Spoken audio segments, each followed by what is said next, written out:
On this episode of the Atlanta Maker, things get a little cheesy.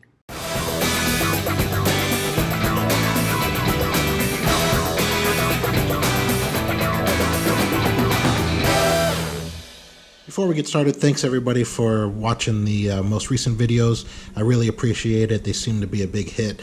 Let me know down in the comments what you'd like to see next. Today we're going to try this little slate cheese board thingy.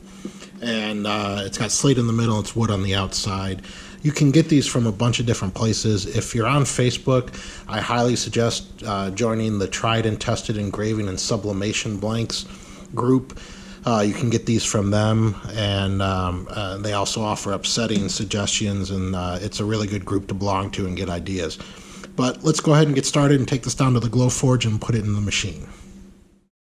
So the thickness of this cutting board was 0.6 inches, which means I had to take the honeycomb tray out and use the risers like I did for most of the other projects you've seen so far.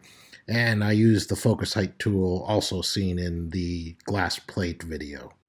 I wasn't feeling too creative tonight, so I went out to Etsy and bought this design, which I thought would work good for the cheese board.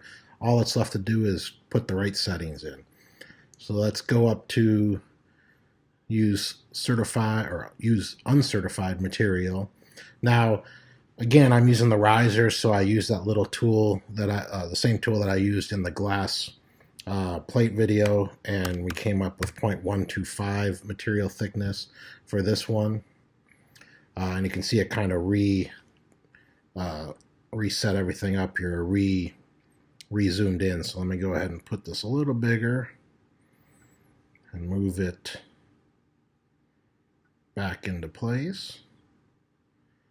All right, so now we're going to go to Enter Settings Manual, and for the speed we're going to do 905.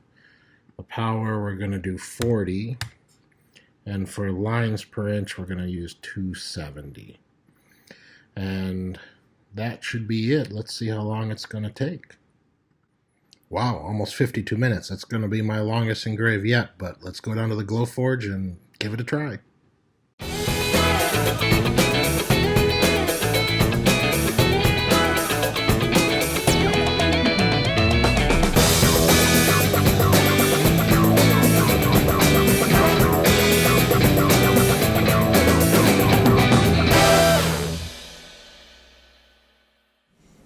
Well, that was by far the longest engrave I've done so far with the Glowforge, but I think it turned out pretty good for my first slate.